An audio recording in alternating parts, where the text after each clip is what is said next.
চলো, Contai model institution 180 থেকে 182। প্রথমে যে প্যাসেজটা রয়েছে এটা রয়েছে রিডিল থেকে, তাই তো? Yes, yes. প্রথম প্রশ্ন হচ্ছে, বীরবলস উইশডম ওয়াজ ট্রুলি Amazing. অ্যামেজিং। বীরবলের যে জ্ঞান সেটা ছিল সত্যিকারের Amazing. চমৎকার। Yes. তারপর 2 নম্বর, to Birbal the solution of the problem was very simple. very বীরবলের কাছে এই সমস্যার সমাধান ছিল খুব সাধারণ। ঠিক আছে। আকবর আস্কড বীরবল টু, আকবর বীরবলকে জিজ্ঞাসা করেছিল টু সেটেল দ্য ডিসপুট, মানে যে সমস্যাটা তৈরি হয়েছিল সেটাকে সমাধান করার জন্য। সমাধান করার জন্য। আকবর লিসেন টু দ্য আর্গুমেন্ট, আকবর সেই তর্ক বিতর্ক শুনলো কেয়ারফুলি, খুব যত্ন সহকারে। প্রথম প্রশ্ন ছিল what is really the fastest thing in the world, যে এই পৃথিবীর সত্যিকারের দ্রুততম বস্তুটা কি? উত্তর হবে the human mind is the fastest thing in the world, যে এই পৃথিবীর সব থেকে দ্রুততম বস্তু হচ্ছে মানুষের মন। 2 নম্বর, what did the neighbour realise, যে সেই প্রতিবেশীটা কি অনুভব করলো? The neighbour realise that he was outwitted by Birbal, সেই প্রতিবেশী সে অনুভব করলো যে সে কিন্তু ওই বিতর্কের দ্বারা বা বুদ্ধির দ্বারা পরাজিত হয়েছে। 3 নম্বর যেটা রয়েছে, what solution did Birbal suggest to the man, সেই লোকটাকে কি সমাধান দিল?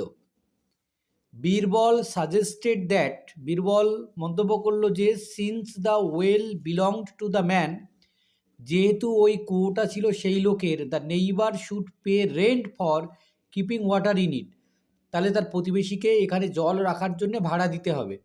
If the neighbour wanted the man to pay for the water, যদি তাকে তার জল নিতে গেলে টাকা দিতে হয়, he must pay for using the well, তাহলে তাকেও তার ওই কুয়ো ব্যবহারের জন্য টাকা দিতে হবে।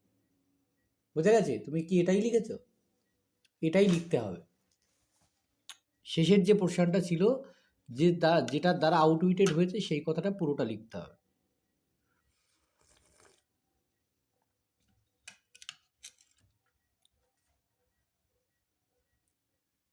গ্রামার এই না রিডিং কম্প্রিহেনশন আনসিনটা একবার পড়ে দেবো, দেখে নাও পুরোটা। The value of a man's life should not be measured by the number of years he has lived, but by the number of good deeds he has done. বলছে মানুষের জীবনের মূল্য মাপা কখনো উচিত নয় যে কত বছর সে বেঁচেছে সেটা নিয়ে, কটা ভালো কাজ সে করেছে সেটা দিয়ে মানুষের মূল্যবোধকে বা জীবনের মূল্যকে মাপা উচিত, কতদিন বেঁচেছে সেটা দিয়ে নয়। A man may live a long life without doing any great or noble deeds that may benefit the world. একটা মানুষ সে দীর্ঘদিন ধরে বাঁচতে পারে কোনো রকম বিরাট ভালো কোনো কাজ না করেও, পৃথিবীর উপকার হয় তাতে। Such a man's life is useless, এরকম একটা মানুষের জীবন হচ্ছে কোনো কাজের নয়। And the man is forgotten as soon as he dies, আর লোকটা যখন মারা যাবে তখন তার কথা সবাই ভুলে যাবে।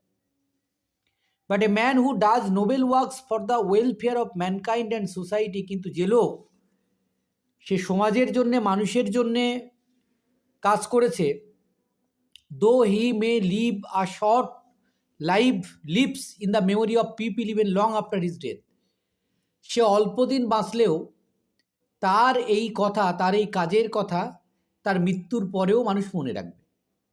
গ্রেট ম্যান, মহান মানুষ like kids, Shankaracharya, Vivekananda died young, তারা যুবক বয়সে মারা গেছে।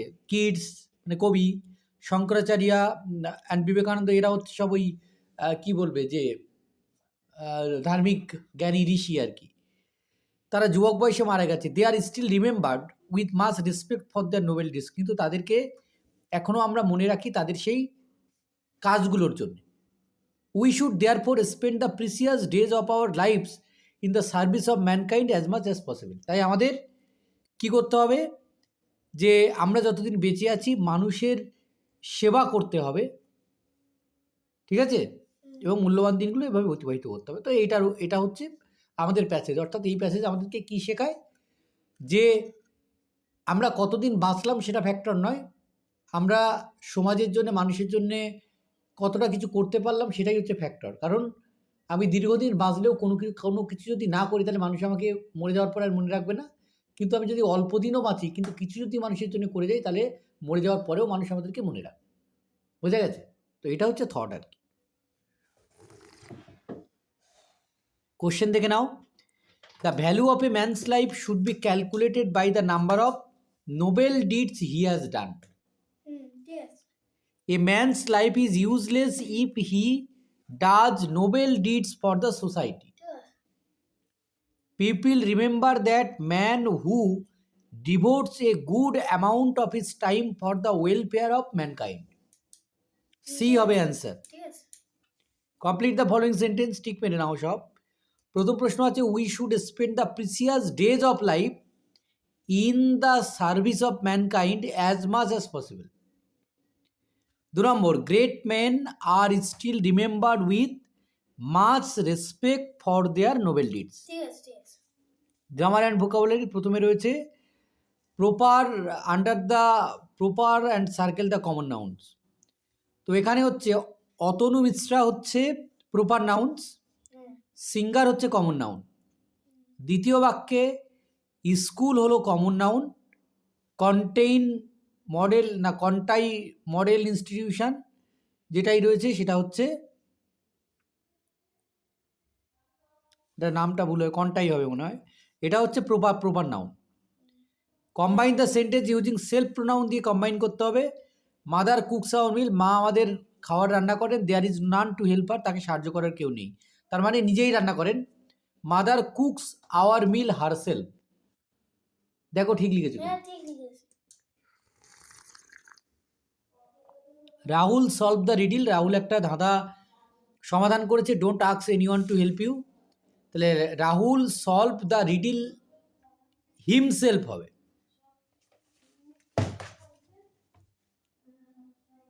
এটা ঠিক আছে। কখনোই যেন ইয়োর সেলফ ভাববে না, Rahul solve the riddle himself. C যেটা হচ্ছে টেন্স অনুযায়ী পরিবর্তন, he will play a game, past indefinite করলে হবে হি প্লেড এ গেম। ঠিক আছে। দে টুক টি, প্রেজেন্ট কন্টিনিউয়াস হলে they are taking tea. State the kind of sentence, কী ধরনের বাক্য সেটা বলতে হবে। Do not neglect your studies, এটা ইম্পারেটিভ। হ্যাঁ ইম্পারেটিভ, কারণ এটা অ্যাডভাইস বোঝাচ্ছে। হোয়ার ডু ইউ লিভিং, কোথায় বাস করো, প্রশ্নবোধক ইন্টারোগেটিভ সেন্টেন্স। শব্দ খুঁজে বার করতে হবে। রিগার্ড মানে শ্রদ্ধা, তাহলে হবে রেসপেক্ট।